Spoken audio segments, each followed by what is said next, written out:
Hello everyone, welcome back to this set of lectures on set theory. Today we're going to learn about concept of maxima and minima, which is a kind of problem that is asked in competitive examination like CAT or GMAT, and this can be a little tricky, so we'll pay attention to what are the steps that is needed in order to simplify such problems. There are two identities which I have looked upon which will help you solve these problems. But before getting to the identities, let's understand what is the situation at hand and how we are representing the set altogether. So let us assume a case where 3 tests are conducted for 100 students and the number of test takers for each of the tests is given in the table below. I have mathematics, physics and chemistry are the 3 tests, and the number of test takers for them correspondingly are at least 80, at least 75 and at least 70. So this is very important. When you say at least 80, it means it could be anybody anywhere between 81, 90 or 100. So that becomes an important criteria for solving this problem. So let's look at how it has been represented in this set. This is nothing but the same way as what we saw in the previous class, how to represent the 3 set identity. I have A, B, C as those elements which are those variables which represents the single set, that is A only, B only and C only. So A will represent those test takers who are taking only mathematics, B will represent those who are taking only physics, and C will represent those who are taking only chemistry. D represents those who are taking maths and physics but not C. E will represent those who are taking physics and chemistry but not maths. F will represent those who are taking maths and chemistry but not physics, and G will represent those who are taking all the 3. And with this we can try and see what is the identity that is needed to solve this problem. Identity 1 is if x plus y is equal to a constant or less than equal to a constant, and we say that x and y are integers, then I can definitely find out the maximum value for a given solution or given for this given equation. For example, if I have to maximize x, I have to minimize the value of y. So in this problem, if I have to maximize x, if I say that x and y are integral solution, then x will be 24 and y should be 1. Then I say positive integral. So this is how we maximize and minimize for a particular constant that we have. So remember that if this equation is greater than equal to, then it becomes a little tricky. We may not be able to find out unique values of or the maximum value in itself. So for limiting solutions, we could definitely maximize and minimize x. We'll see this in the inequalities concept as well.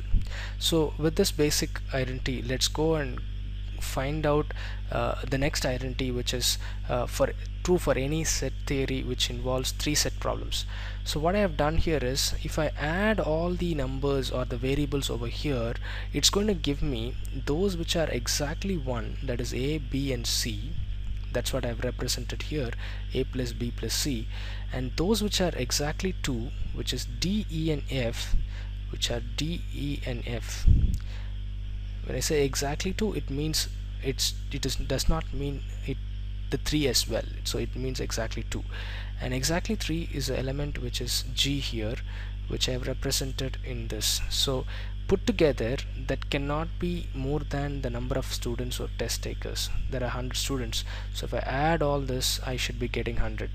And the other way of representing this is A union B union C will have all the elements which are there, which we saw in the previous, and D plus E plus F plus 2G, so which means it is at least 1 plus exactly 2, twice exactly 2, and thrice exactly 3. So with this basic concept, we can actually go ahead and so I'll just written here, A union B union C can be written as exactly 1 plus twice exactly 2 plus thrice exactly 3. So exactly 1 will include A plus B plus C, twice exactly 2 will include D plus E plus F twice, and thrice exactly 3 will include 3 times G. So with this basic understanding, let's go ahead and solve this problem.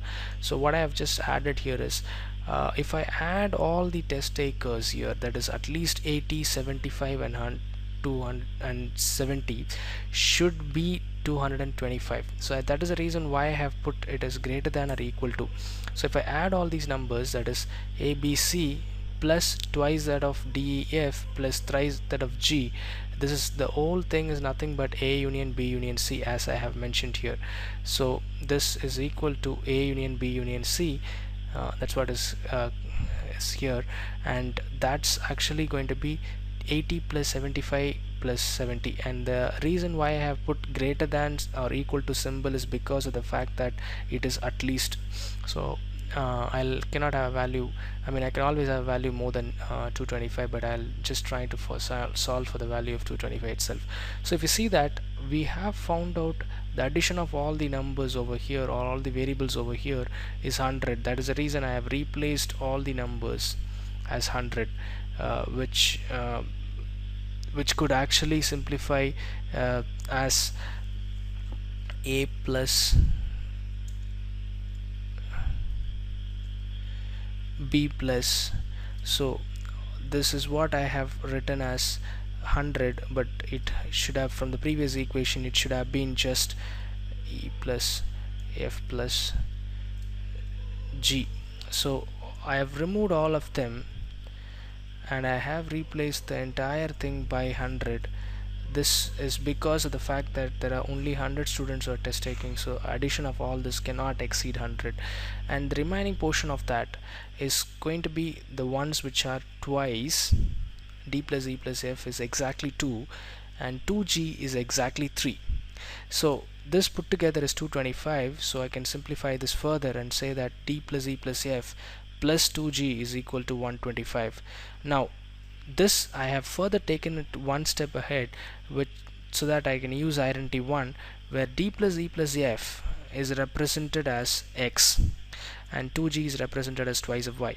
That's equal to 125. Now if you look at the second part, what I have written here is the fact that this entire number X plus Y cannot exceed 100. If you think about it logically, what am I saying here? Assume a situation where A is 0, B is 0 and C is 0. If I have A, B, C, all the three as 0, I would be having the value as D plus G plus E plus F should be less than 100, less than equal to 100. So it can be maximum of 100 but can never exceed 100. Why? Because there are only 100 students who are taking the test. So that is the reason why I have written this, and the remaining portion of that is just to find out the minimum value of Y. So when I have this equation, so I can write it like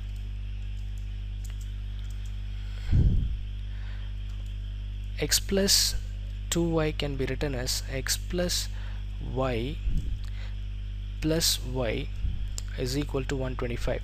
So we have one condition where X plus Y cannot exceed more than 100. So what are we trying to do in this problem? We are trying to minimize the value of G.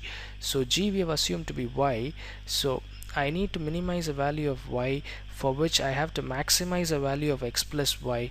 The maximum value that X plus Y can take is 100, so automatically the value of Y will get minimized, and that will become 25 in itself.